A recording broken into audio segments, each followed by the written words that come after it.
Welcome to The Factor, a global medical device podcast series powered by Agilus by Chymenox. Today, we're back for part 2 of our conversation with Dr. Bonnie Clipper, founder of Innovation Advantage, and Denise Wagner, Senior Director of Human Factors and Usability Engineering at Agilus by Chymenox.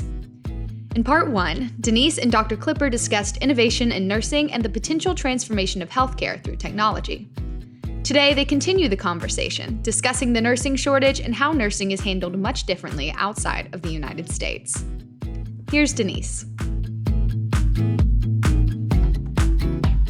So one thing that I've been thinking a lot about lately is, you talked about getting the input of nurses and doing, ethnographic research, being in the hospital, understanding those clinical flows.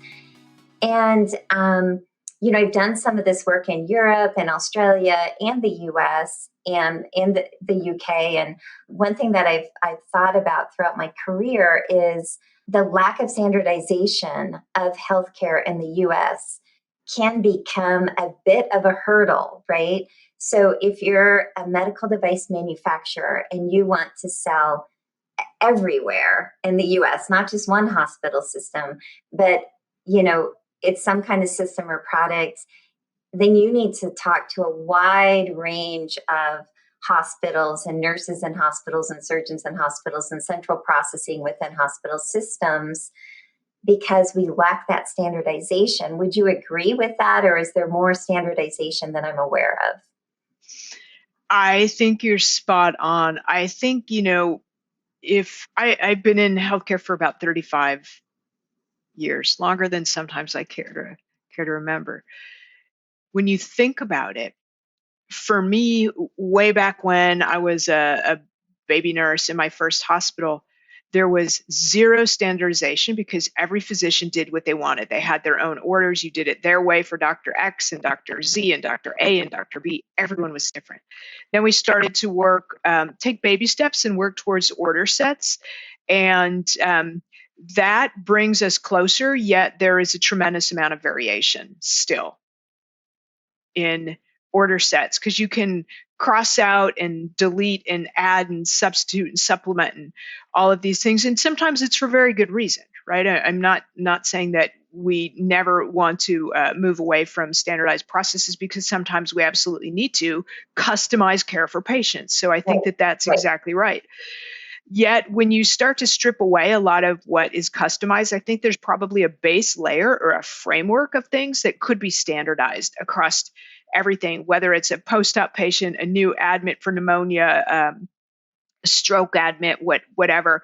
And we have seen some of this work begin to emerge with things like Get With the Guidelines or other kinds of processes that have been put in place where we're surveying hospitals and health systems on their ability to create standards of care and stick to those, adhere to those, and then provide outcomes. So I think we are getting there.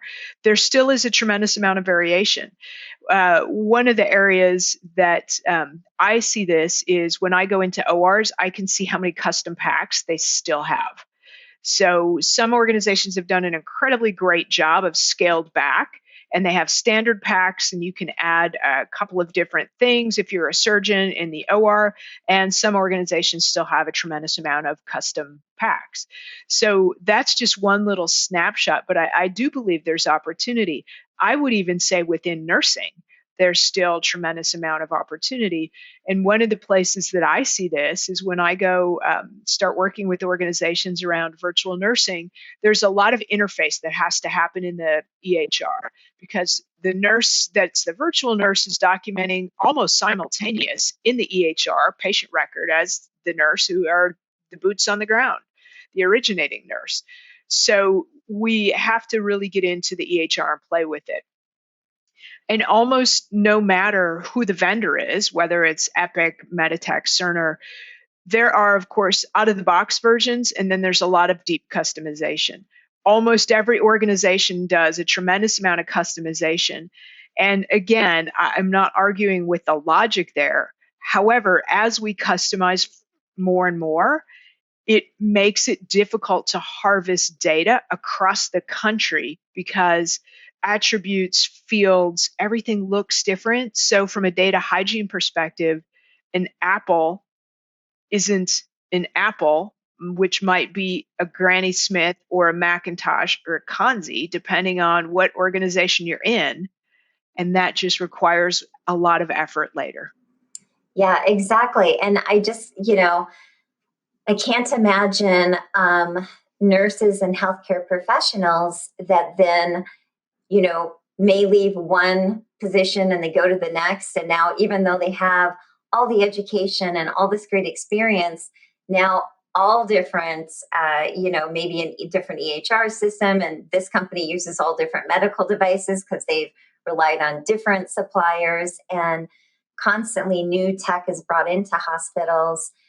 Who do you think is responsible for training healthcare professionals on the new medical technology that's brought into their healthcare system? Is that the manufacturer? Is that the hospital? How do we handle that? I think the answer is yes to all the above. So there's different kinds of training. I think it was just in an organization this past week. So we're bringing on board some new technology for them.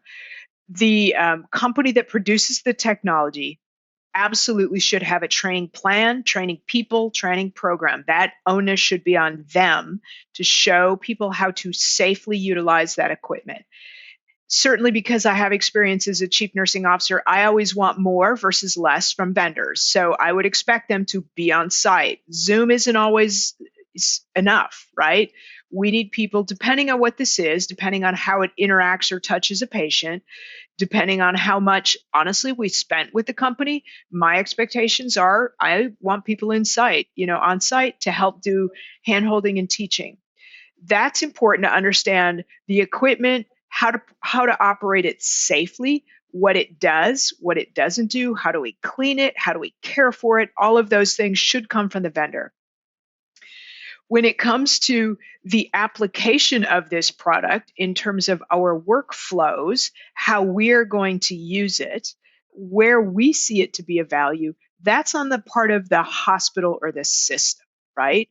Because there should be a problem, as you said, an unmet need. There should be a problem that they decided that needed to be solved, which is why they went about acquiring technology. And I think it's a match. It's a little bit of a marriage. The company should want people to know how to safely and properly utilize their technology. And the organization that spent the money should want to be sure that people are utilizing it at the right time, on the right patients, in the right place, in the right way, and gaining the benefit or the return on that investment that they made when they acquired the technology. So I think it's both. Yeah, and then what do you have, or what do healthcare providers, what medium of training do they prefer once that maybe that clinical representative from the manufacturer comes into the hospital, does a training event face to face, and then you hire more nurses, more doctors, more physician assistants since that initial training, because you constantly have an influx of new people and maybe people are on vacation. What do you suggest for that ongoing education of new personnel and refresher training? What do you suggest? Yep. So I'm going to tell you there's been a process in place forever, and it generally works okay, right? And that is you create one of the things that a vendor would do is to create super users. So that means this model is an old model. We train those people extra good, right? And when new hires come on board, we have super users that can actually educate the new hires that come on board and really make sure that they understand how to use the equipment and where we use it, et cetera. I would challenge that, though, and I would tell you that there's an opportunity for disruption in this, and that is we have virtual reality now. Mm-hmm. So I do some work with a company that has amazing VR tech, and they build assets that vendors can use, and you load all the training into the headset, and the organizations get the headsets, right? The vendors provide the headsets, the organization has those. So whenever new people come on board, you are actually feeling as though you are right there in the thick of it in that scenario doing the training. So I think we have to move the way that we've been training people in the past. We also realize that some hospitals and health systems have trimmed back their educators. So in some places, they aren't as robust as they used to be. but we do need to make sure that anytime we're putting anything in front of or near a patient, it's safe and people know how to use it and what it does and what it doesn't do. Right. And yeah, I've been involved in the development of VR and AR for training for healthcare professionals as well. So I was wondering, if you were going to go there. Also, I've just heard from nurses, and I've seen on YouTube, I'm sure you have too, the videos that nurses have produced on how to optimize a certain clinical flow, or basically a training video they produce for other nurses. They're doing it for themselves. Yeah. Exactly. So, yeah, that's just very, very interesting. And what other, can be technology trends, socioeconomic trends? What other, concerns do you have for healthcare?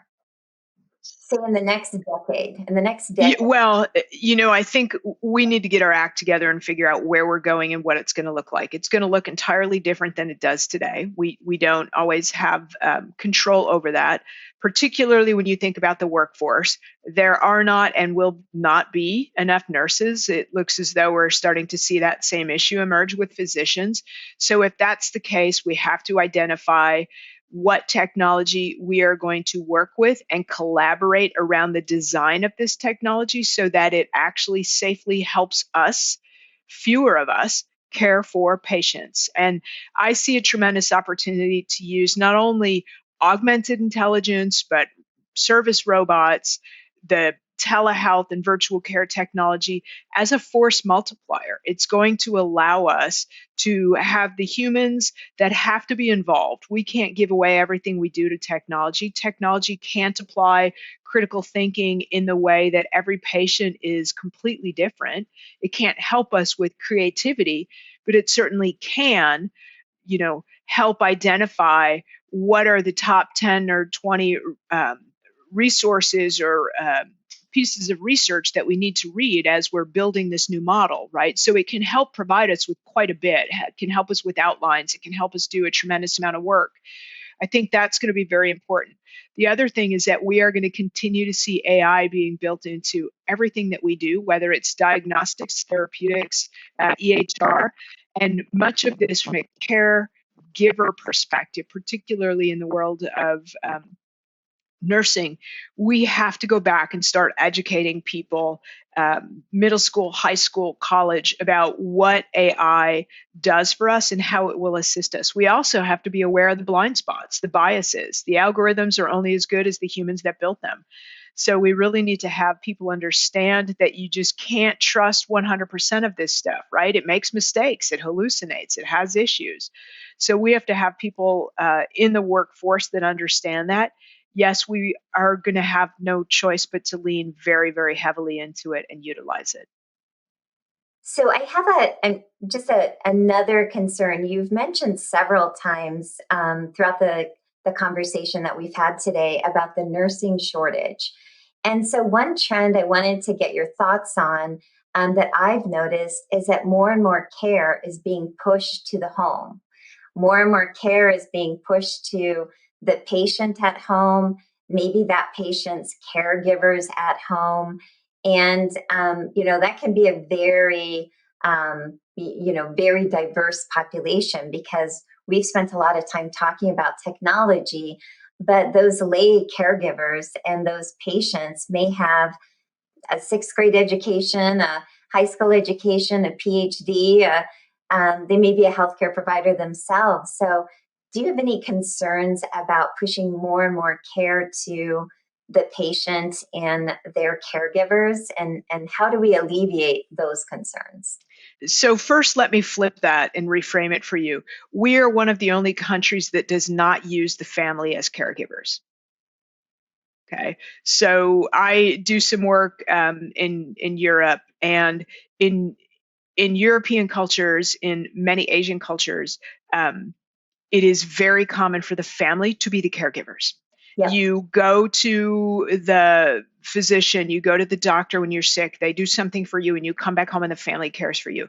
So some of this is uniquely American, that we don't have the time or have the skills or have the interest to care for our family members. that is going to change simply because there aren't other people to do that care anymore, right? And acuity is going to dictate who is inside the walls of a hospital. And the majority of patients are going to receive care at home with assistive technologies to support that care. I see it as a good thing, quite honestly. And if you think about it, certainly for me, I even remember back to it was just two generations, my grandparents' generation, where you didn't go to the hospital, but rather you worked with your physician, you got prescriptions, and your family did care for you at home, whether it was helping you with your ADLs while you were not well or had a surgery or a broken this or a broken that. So it hasn't been this long that we have shifted into going to the hospital or hiring caregivers. We are going to swing back simply because there aren't enough humans anymore to do that. I see it as a good thing. Where I think there are opportunities, and particularly if there are any small startups out there, I think that there are opportunities to think about how do we educate families and how do we provide resources for lay people around what it is we're asking them to do, especially when patients are now home being supported and supplemented by people that are not trained healthcare professionals. Yeah, that's kind of what I wanted to tease out is, depending on the illness, depending on the care level that's required, and then depending on the devices and technology that's being sent home with that patient for a caregiver to learn how to use and help apply on their loved one. I wanted to kind of tease out what you thought about. I think that could be a breakthrough service or product offering where they focus on training up lay people on how to use advanced technology that's sent to the home. Like, are we adequately preparing them and educating them?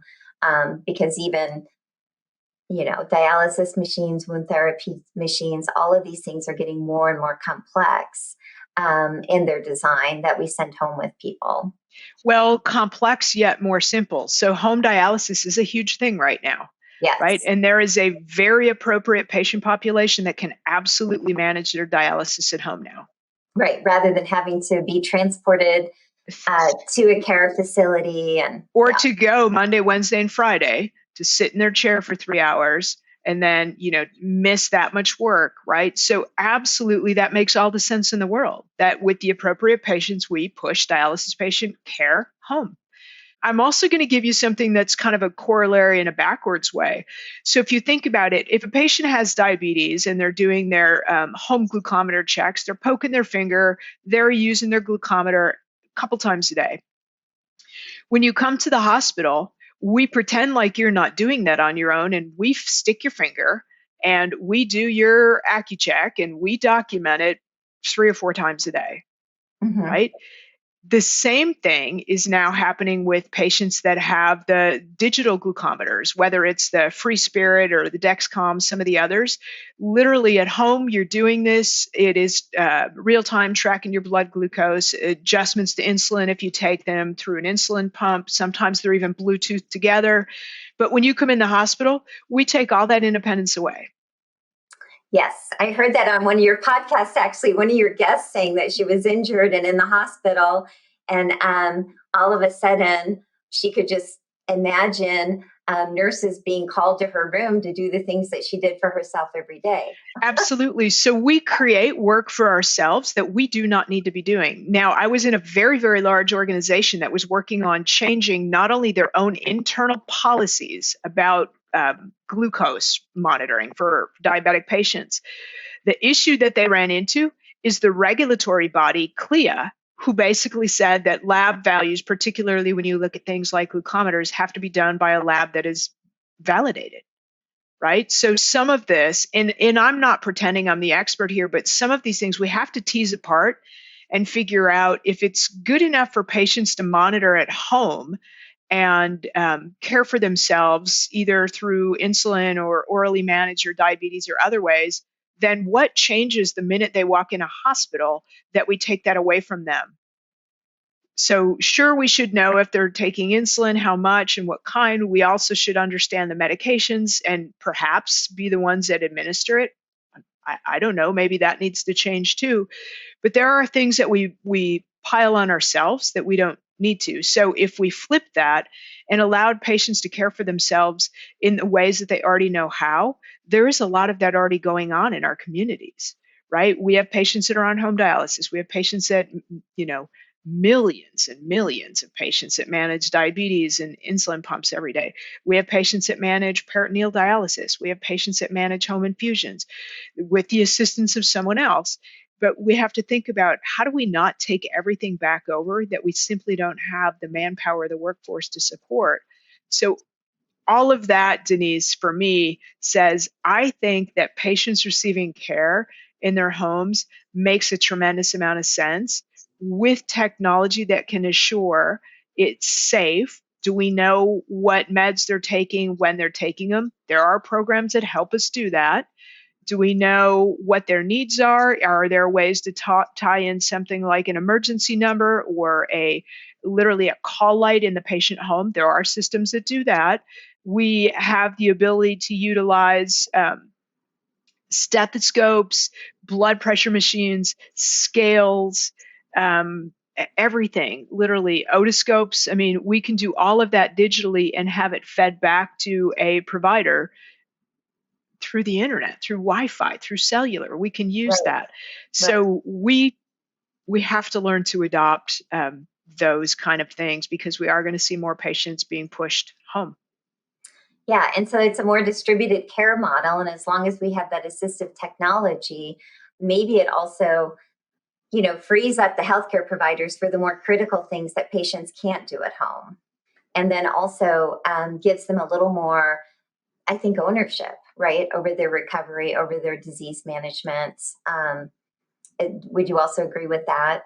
Well, that's another thing that feels very uniquely American, is that if we are told that we probably should consider losing a little weight or not smoking or getting more exercise, we say we're going to make the decision to do what we want to do. Yet when we find ourselves in a position of having some health issues, all of a sudden we want people's help.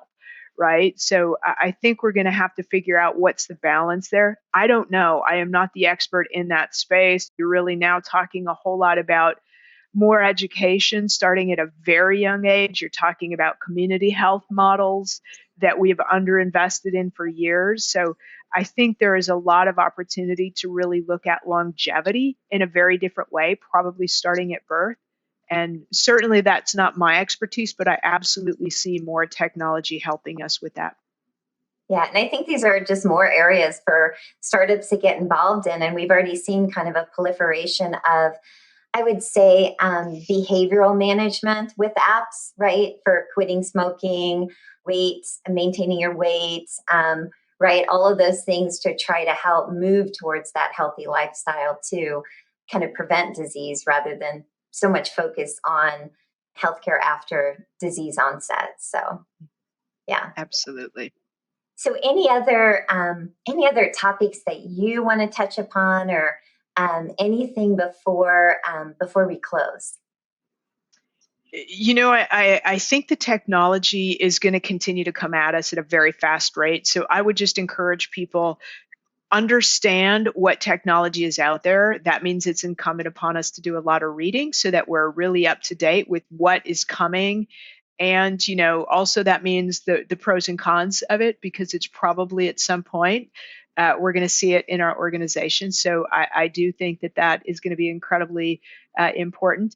And if you identify opportunities, problems, gaps, needs that aren't met, I think that's important to think about in terms of how do we solve those. Absolutely. Well, it has been an absolute pleasure speaking to you. One of our guests that I think we just have so many synergies in what we do. So I really want to thank you for joining me today. It was a great conversation. Thanks, Denise.